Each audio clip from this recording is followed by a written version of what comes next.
What's up, mi gente? This is Café con Cultura. We are your hosts, Magdalena Cortez, and this is Rocío Cortés. yes. Hello, everyone. I hope everyone is having a good day today. This episode, we are going to talk about a few things. We're just gonna talk about. I feel like the whole Hispanic community can kind of relate to this as well. Parents' lack of affection. First off, I love my parents. My parents have shown us so many things, so much love, but also it's affection. I know some people may say like, what are you talking about? How can they show you love but not affection? There's many ways. They have provided everything for us. They have made sure that we always had food and a roof over our heads. But the one thing that they kind of lacked of was just showing us that, mm, how could I put this? That they love us, right? I didn't know how much of a big deal that was because for me, my family, I was the sensitive one, right? I was the one that had too much emotions. So when I finally got into a relationship, um, I found out that that wasn't the case. It was only in my family, right? It wasn't towards everyone else, and that kind of made me open my eyes a little bit about, everyone perceives affection and love in different ways. It was a big struggle for me and my husband in the beginning, just because I thought I was showing him lots of affection, but he thought I was being very nonchalant and didn't care about the relationship. So that was one thing that I had to work on, and I'm glad that I did because I had a daughter, right? That was my first relationship, and I had my daughter, and I can just tell you right now that I have changed a lot. Um, I try to show my daughter affection all the time. If I go one day without showing her affection, like I love you or you're so beautiful, you're so smart, giving words of encouragement to her, then I feel bad. I feel like a bad mother. I just want her to know every single day how much she is so important and how smart and how beautiful she is. I don't want to go a day without telling her. Right? And I feel like um I think that realizing the difference between affection and emotion is one of the big things too, because I feel like that's probably what our parents had as well, because what you had was emotions. It was sensitivity. It wasn't affection, it was emotions. And I feel like that's something that our parents had to learn a lot too. And their emotions and their sensitivity is what we took as affection. However, that wasn't affection. That wasn't what we were looking for on anybody's part. And I feel like you had to go through that as well and realize the difference between it. Now you know what the difference between affection and emotion are, right? Affection Yeah. is hugging you every time that you need a hug, even without asking, right? Or with asking to, or realizing that you need one and asking for it, or even just a simple kiss as well, whether it's from a mom to a son or a daughter, or from a relationship, a married couple, wherever it is that you want to put that up to. I mean, it's different. That is what we're talking about right there, is that specific thing right there, and that for me, my mom never really told me that she loved me. I assumed that she loved me. I knew Right. that she loved me. And we joke about it now, but I've had this conversation with my mom before too, where I was like, I just figured that you love me. She's like, obviously, how am I not gonna love you? You're my daughter. And I'm Yeah. like, I understand that. However, I never heard that. I never got to get that, Yeah. right? So when I would mess up, when I would not get good grades, when I would, do something bad or anything like that, my mom would yell at me, or, back then she would hit me with the chancla or something like that. I thought, oh man, my mom doesn't love me. Or, oh man, my mom's gonna love me a little less, right? I always thought that that was a something that can happen, right? That my mom can love me less because of something that I did. However, now that I'm a mom and now that I have learned the difference between emotion and affection, I now understand that there is no way that my mother can love me less, right? My mom loves me, and that it is what it is. However, I would have loved to hear that from her. I would have, because then that also portrays into ourselves as well, right? When someone says that you love you, the number one thing that you need in a relationship before you ever even get into a relationship, and I learned this when I was going through all my crazy stuff in life, is that you need to learn how to love yourself before you can love anyone else. You literally cannot love anybody else until you have learned how to love yourself. And I feel like when your parent tells you that so many times, there's no way you can't love you. I mean, my mom, this person who I think is the best person in the world, she loves me. Like, how can I not love me, right? But when you don't hear it from your parent, when you don't, they don't hug you, they don't kiss you, they don't do all these affectionate things, you start to doubt yourself, and that portrays onto anxiety, that portrays onto depression and insecurities, right? All those different things. And that's something that we don't want for our kids. And like Maggie said, we want to make it clear that we completely love our parents. What, no matter what, we love our parents. We love everything that they have provided to us up until now, and then some, to be honest, because what they received growing up is nothing compared to what we received. And what my kids are going to receive from me when they grow up is going to be nothing compared to what their kids, right? And then and then on, because I mean, as generations pass, I feel like we're getting better and better. And the more conversations we have about this, the more we start talking about this, I feel like who's going to stop us, right? As a community, who's going to stop us? Oh no, I feel like our community is getting better and better, if I'm being honest. I would hear stories, and once again, I'm not throwing shade on no one, right? But our grandparents, I hear stories sometimes about our grandparents raising our parents, and I'm like, I don't know how our parents became the persons that they are now. They Oh, could have yeah. treated us much worse. They could have Oh, treated us yeah. the same way they treated them, right? But no, Right. our parents, our parents actually did change, and now we can really do see like us having our own kids, how we change by raising our kids our own way, not raising them the same way. I feel like they also had that mentality as well, but they just were much they were filled with anger more. Not anger. I Oh, guess yeah. they grew up faster than we had to do, right? So, of course, they tried not to raise us the same way as their parents did to them, but it kind of ended up being the same thing, but not completely, right? With you, I know you got the worst of it, you and Marcos. I want to say the worst, but I can't find the word for it. But for now, let's just say worst, right? Because you had my mom when she was a teenager. You guys grew up with each other. I had my mom when she was already about to be 20, about to be a whole No, adult. She 21, already had her 21. experiences. Yeah. Yeah, exactly. And the same thing for Maria too, you know.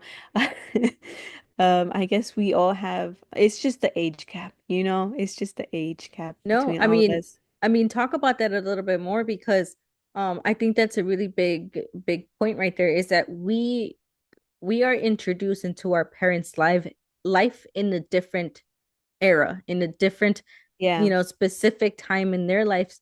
All again, I mean, my mom had my brother when she was 14. Imagine 14. And I mean, we can even take it back a little bit more than that. My mom grew up in Guatemala. She grew up with no parents, to be honest. And like you said, no shade to my grandma. However, she grew up with no parents. My mom was already 6, 7 years old. Her mom was already in the US making money over there, not being able to sustain her there. She wasn't, her mom was making money to try and bring them over here, not to try to raise them over there. So my mom had to raise herself, had to raise her brother. And then by Yeah, the my mom age was a of mom before being our mom. Right, right. Yeah, absolutely. She had to raise her brother. Her younger brother, it was she didn't get to be her kid self or anything like that. The stuff that we got, she didn't get that. Right. She came to the US and I'm probably watching this. And like I said, I hope that my mom one day you guys will be able to learn from her and to learn her story because I think it's something so beautiful to just look at the woman that she's become today. And I think it's a little bit unfair that I'm telling her story for her, but I hope that she comes in here and kind of like tells us more, right? But it's you guys won't understand what we're saying unless we say this part. But she came to the US. I think she was about 9 or 11 years old around that age. And then she tried to go to school, right? Imagine never going to school a day in your life in Guatemala. That wasn't even there wasn't even school around where she was, right? She didn't go to school. She comes to the US, completely brand new language, all these different things, right? And then she meets my dad, and almost right away she ends up leaving with my dad at 13. She has her first baby at 14, her second baby by 16. When my mom had us, we grew up in a trailer. right? We grew up in a trader in Las Vegas. Like we grew up with, my dad was just starting to get good at construction and he was just wanting to get his company up and running. By the time that you came, my mom was 21. When you were born, my mom owned her first or second home. No, her second home already. She owned her second home. They had a bunch of cars and trucks, and they had their own company. I mean they were 21 years old. They had a whole life already, right? And you got to experience a different part of her. But I got to see my mom get better and better because I know that she would realize what she was doing, right? Like I said, I never got to see my parents kiss or hug or anything, any type of affection. I thought that that was inappropriate whenever I would see a couple in up Oh just yeah. in public kissing or hugging. I was like, Oh yeah. I would Diosito think los va a like, agarrar. did Diosito los I va a agarrar. know I was like, did your parents not raise you right? Like, what are you doing Right, out in right. public?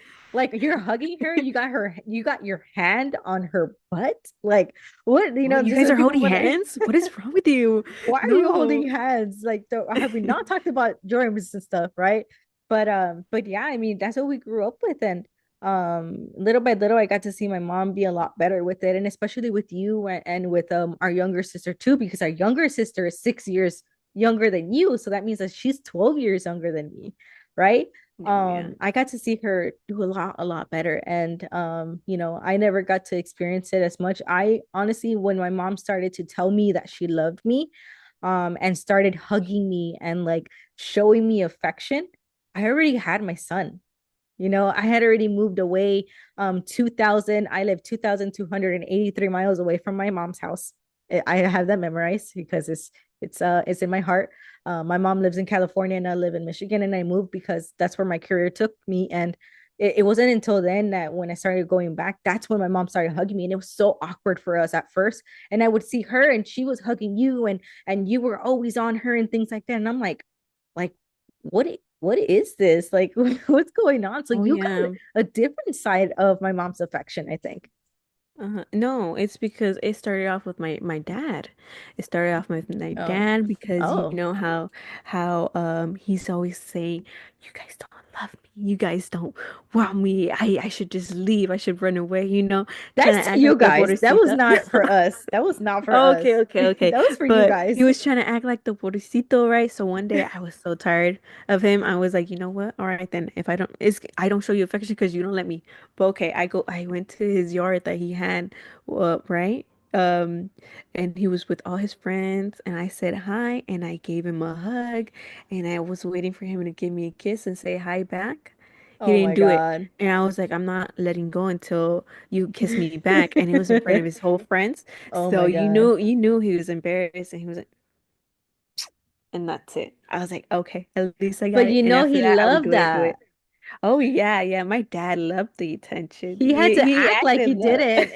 He had to act but like he he didn't. loved the attention. Yeah, Right? yeah. But no, but you know what I wanted to bring up too is that yeah, I know that you, Marcos, had a tougher time with with our parents, but I also got a bit of that hard times too. I don't want to act like I'm the pobrecito or anything, but I Oh yeah. I grew up with my mom while she was having Maria. Yeah. And Maria is our Ooh. younger sister, and that was really tough for Oh her. wow. Um, Sorry to interrupt, but I want you to like focus on that for a second because I don't know this. I don't know this whatsoever, but um you how do I say this? I grew up with myself and my brother, and that was it. Like we had my mom and my dad for a long time. We got whatever it is that we got from it, and then you came, and then we were a bigger family, and it was awesome. We couldn't go out as much as we wanted to because now it was more of us. It was harder to take care of us. But then what you also got was Maria, and I don't think that you're kind of skipping over it a little bit. I want you to kind of go into it because Maria is not. just like another sibling, right? And my mom has always talked to us about it because we can never say that my mom loves any one of us more than the other or anything like that. But Maria, it's not that my mom or dad loved her more, it's that she needed more from my parents. Maria is a special needs kids. There's one in every 10,000 kids that they will never have a diagnosis. My sister is that one special one. And so my parents had to, when you were growing up and everything, instead of you growing up with your sibling, it's like, Maggie, you really, really were a middle child, and then you have Maria. Maria has to take everything from my parents at that point because she needed more. I mean, how was that? Just your experience with that. Well, I would say I don't really remember because, when something traumatic happens in your childhood, you kind of black it off. But I do Sometimes. remember bits of it. But I could just remember, when we lived in that yellow house. Most of my memories Ooh. are in the yellow house. Yep. I when Maria came, and I love Maria. I'm not trying to blame anything on Maria. We all have our No. different Yeah. different moms that we I experience, think right? we had to all cope with Maria. Every single one, Oh yeah. all three Hmm. of us had to cope with Maria, to be honest. And it's Hmm. not her Hmm. fault, anything like that. It was just, something new, No, something. no, it wasn't her fault at all. But how I felt during that time, I don't remember how I felt before. So all I can say is that, yeah, I am the middle child and I did feel left out a lot. And that's why I kind of try to Ooh. get closer to you. But you hated me so I did much. not hate you. My I mom told me did that you were not trying to hate sell you. me. You tried to sell me. You left me in the swamp. You I tried did to not try mail to me sell. too. Okay, That's some I like TV did. stuff. I That's did try like to some mail TV you. stuff. Oh my I did God. try to mail you. I did not try to sell you. Okay. When we were at Swami, it was literally an accident. And my mom does not under that was an accident. I was young. I was small. Okay. I was a little girl, and my mom said, take care, cuida tu hermana. And I was like, okay, I saw some Barbies. I got distracted, looked away for a second. You decided to look at some other guy and think that that was my dad, and then started following him and walked away. By the time I turned around, my mom was like, "Y la niña?" And I said, what niña? Like, I'm a girl. Like, what are you talking So we're about? not gonna talk about Goodwill or anything. About Goodwill Yeah. when I hit you with the bat? Yeah. Why you say it like that? Like it was nothing. Because I didn't do it. I didn't do it on purpose. I was swinging the bat. She didn't do it on purpose, guys. I did not do that on purpose. I was swinging the bat. You always wanted to be like on my It's always the middle behind. child's fault. You always wanted to be like so close to me. Like I had zero that, and that's how you can tell that I had zero space because you always wanted to be on over me. I swung It's the because I bat. was a When I middle child. swung, I'm I not so hit you. different from Maria. I'm not so And different that's why from you have Maria. your scar, I'm huh? s- yeah. Oh Yeah. my God. It's so weird because Isaac actually has the same scar and he got it at the same time um as me Oh, because his cousin hit him with a bat as well because you he know was what's standing too funny close. is that my husband Randy, his brother has the same one because Randy hit him with the bat too. Yeah. Just weird. This is all Oh my God. coincidence. We're so in common with our like husbands. It's so but I that's though another episode. That's for another Wow. episode. Wow. Yes, yes. And it You really do marry your own like not I'm gonna say siblings, okay? You do marry your own siblings at one point. I don't know. Yeah. Maybe, Yeah. You don't want to Yeah. admit this, but Isaac is a lot like you. Not the sensitive part, but Randy is yeah. a lot like you. Yeah, I He's know. a I lot know. like you. Mhm. You Yeah. know Okay. why? You Okay. know why? This is karma. You know what? This is episode for later. This is Yeah, I know. episode. I know. No, but honestly, man, kind of going back to the whole affection part, and having to do with all that stuff. I mean, I had anxiety since I was a little kid. Like, my mom, and this is one thing that I have to correct myself with my kid, is that my mom rushed me on everything, right? And the way that she would say it, and my dad too, is that I want you to always be on alert. I want you to always be, like, how would they always say it all the time? Tienes que estar trucha, tienes que estar trucha. Like, you need to know your surroundings. You need to be on, you basically need to be on edge at 100% of the time, right? So everything that I did put your socks on. I said, put your socks on. Put your socks on. And like if they weren't on in point 0.7 seconds, like it was like, and sometimes I catch myself doing that to my son. And I read not that long ago actually that that actually causes anxiety growing up with parents like that. So I have had Mhm. to correct that with my son and try not to, have that with him. And I'll catch myself and I'll literally sit down and go eye to eye with him and I'll say, look, mommy needs to learn this. Mommy needs to be a little bit more patient with you, and I'm happy that you are being patient with me. Take your time. Take Oh, five yeah. minutes to put your shoes on, even though we are Oh already no. late. Yeah. Yeah, but you know what? You know who made my mom grow the most? Obviously Maria, because my Maria, mom was like that with all of she us, couldn't. She right? couldn't be with her. But with Maria, ever since she was born, she already knew what was wrong with Maria. Not Oh yeah. what was wrong with her, but like, We she all needed knew help. that she needed more from us Yeah. than any of the other ones. And this is what I mean when I say like mothers know, because Oh my yeah. mom met like 15, probably more doctors and told all of them told her, no, there's nothing wrong with her. There's Not nothing even wrong. that. My Uh-huh. dad would tell her too, because she would go to the Yeah. doctors and they would say there's nothing wrong with her. My dad's like, I'm telling you, there's nothing wrong with her.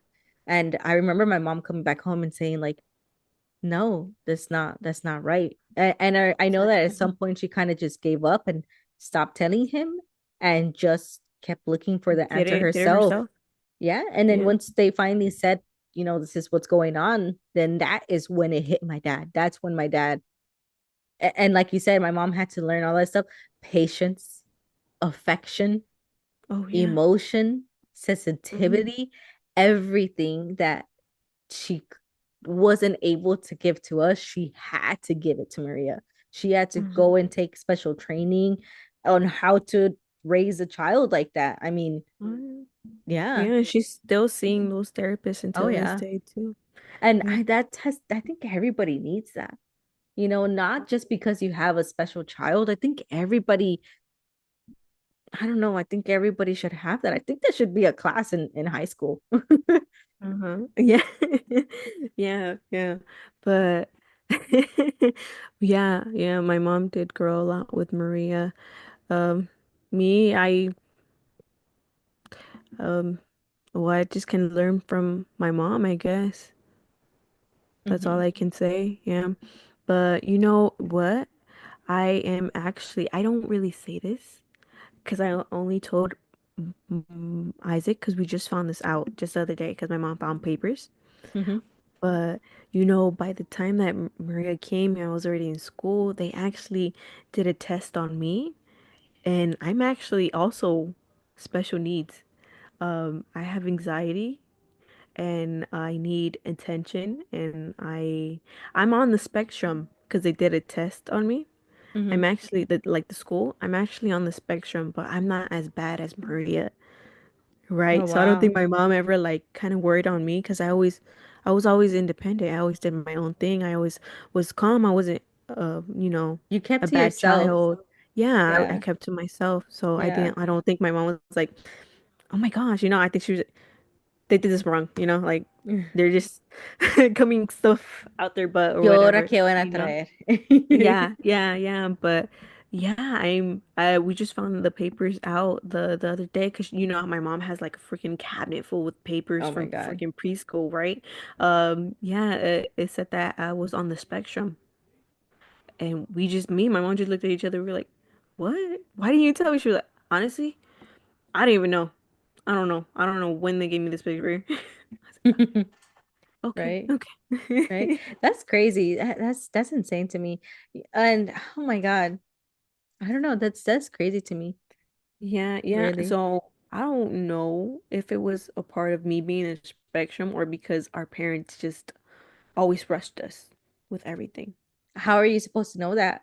How are Exactly. you? Because I mean, the only way we would be able to know that is if we go back and be raised again with a little bit more patience, a little bit more, affection and all these different things. And that's just not going to happen, obviously. So, what do? We just adjust. We make sure that we recognize what it is that we have and we grow from it and we make sure that we don't inherit that over to our kids. And we make beautiful human beings, hoping that they're going to be a light in the world and Mhm. not, destruction. Mhm. Be So, better than us, you oh, know. absolutely. I And feel that's, like we can be better. yeah. We can be better. Oh Yeah. yeah, and that's why, what my dad always told me always stuck with me in many different ways, not just my career, but my dad always told me that I don't, like I really don't care what it is that you'll be, do, whatever. You have to be the best though, no matter what. If you're, he would literally tell me, if you're gonna be a teacher, you better be the best teacher that there ever is. If you're gonna be, a cashier at a 99-cent store, you better be the best damn cashier employee of the month every single month type of thing, and Yeah. um Mhm. and just always show out and go out. And he would always tell me, where I am right now in my life. I mean, my dad was a successful business owner. He did go through his things too. He lost his business at some point and build it back up again and all these different things. Um but he always said, where I am, that's where you begin. There is no going back. That's where you begin, and then you become better than me, and then your kids will become better than you one day, and so on and so on, you know so Mhm. herencia de mi padre. I love it. Right. I love it. Right. Yeah, Yeah. yeah. Our parents really, no matter how much we say like our parents didn't show us affection, you can't say that our parents didn't love us. They wanted the best for us. No, no, no. And honesty, and I've said this to my mom, honesty too. We had a conversation about this not too long ago, because yes, I wish I would have had a little bit more, just I love yous from my mom, and a little bit more hugs, and a little bit more of all these different things, right? However, I feel like my mom was the perfect mom for me. Like because sometimes when you don't get those things, sometimes you start thinking, what if I had a mom like this person? And what if I had a mom like that person, right? And You I'm not know gonna what? lie, I have thought about it. And if I would have had any different mom than what I had, I would have probably not made it out of high school. I guarantee you I wouldn't have had a high school degree. I guarantee you I wouldn't have had my associate's degree that I have. I guarantee, like, I wouldn't be the mom that I am now, thinking the way that I wouldn't. I wouldn't. I had to grow with my mother, and it is what it is. And I think about my kid too. I had my kid at 21. Still, he still has to grow with me too. I still have growing to do, right? Oh yeah, yeah. And you know what? Our moms, yeah, you know what? We're here saying that my mom wasn't really that patient with us. My mom was super, super patient with you and Marcos. You guys, I remember growing up with you guys and you guys were something else. My mom had patience. If my What? mom wanted to kick you We were guys not out, that she would have bad. done it. We Yeah. were not that bad. We were not that bad. I was not that bad until I was not that bad. I was actually really good up until high school, like junior, senior year. That's when I was like, I haven't, like, that's when I had enough. That's when, no, I guess not. It was like high school. It was like ninth grade. Yeah, never mind. I That was forgot middle about school. that. I'm gonna go back a little bit. Since middle school, man. Okay, you know what? I'm just gonna take that Mhm. off the table. Yeah, I was a Okay, little bit, okay, okay. oh my God. Oh my God. I forgot about all the stuff that we did in middle school. Yeah, my mom had a lot of patience. Yeah, yeah. So we can't say that my mom did not have patience because she did. She Well, had patience with me too because well, I, the way she handled the situation though could have been yeah, a little yeah. different. So, Yeah, yeah, of course, of okay, it could course. have been a little Yeah. different. Of course, of course.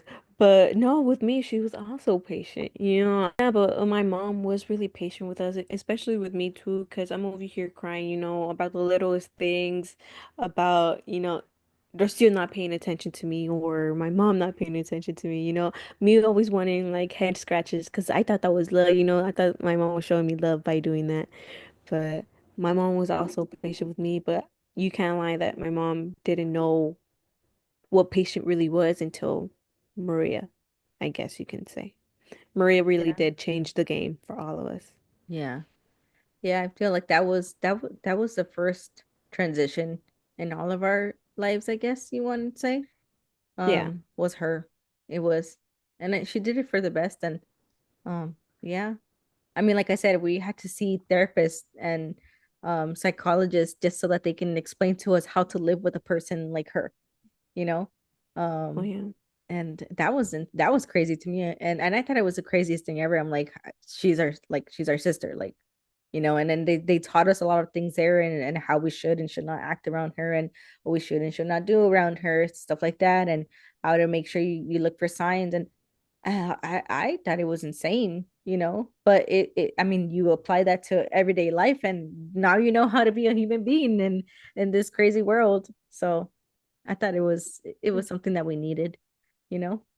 I think that, you know, yes, in our community, we would say that it's a lot of times that parents didn't have affection to us or anything like that. It's fine. You know, we are not in charge of what happened to them as they were young. There's a song that I keep hearing a lot, which is crazy that we have this first episode. But it says, "Era un buen tipo, mi viejo," right? Like my dad was such a great just a great person, and just to consider everything that they went through. I mean, my dad, there's 20 siblings, right? There's 20 siblings. My grandma had 20 kids, 20, 20. Not one of them were twins. It was back to back 20 kids. My dad was one of the last ones. At some point, after having so many kids, it's kind of like, you know, I mean, how much attention can you give to 20 kids at once? Right. They're all in different stages of their life. They're all in different, ages, and some of them are married, some of them have kids, and then you're having more kids. I mean, at that point, you didn't get a lot of affection. And then my mom, like I said, her mom wasn't there. Her parents didn't raise her. She raised herself, and she was about 5, 6 years old, literally. That's insane to me. So what we get from our parents usually is a lot more than what they had. So now it's our job, our responsibility as first generation Hispanic Americans that grew up here in America, that we do have the resources, we do have the studies. It's 2024. You don't know something, look it up on TikTok, right? There's psychologists TikTok. giving, I'm serious, there's psychologists giving out free advice and telling you all these different things. Obviously, check your resources, but I mean, just look it up. Honestly, you have no excuse to do the same thing that your parents did. I love my mom and dad to death, but I'm going to do better for my kids, make sure that I'm giving the best to my kids and making sure that I learn the most that's going to benefit my kids the most. And I feel like Yeah. that's the point of this conversation. What about you? Yeah. Yeah. No, no, yeah. That's the whole point of why we did this whole episode. Is just making sure our community knows that okay, we probably didn't have the best parents and we still love our parents to death, but just know that our parents did try. Our parents, given their circumstances and giving them their past as well, you got to consider their past. That's a really specific part. I Oh can't yeah. stress on that. Their past, they did the best that they could. Of course, if like it's different to a lot of people, of course, but I can only say in our experience that you gotta think about their past and what they went through, right? They Right. did the best as they could, and we're doing the best that we could for our own kids. And I'm pretty sure when our kids grow up, it's gonna be so heartbreaking to hear, but they're probably gonna say the same thing as Right. us. We're gonna do better than what our parents did for us. Oh man. And I feel, man, feel like that's a really good point for you to bring, because I do want to make it clear that we're not throwing anybody under the bus. We're not doing any of that No. stuff. We're not pointing fingers at anybody, any generation, anything like that. We're not.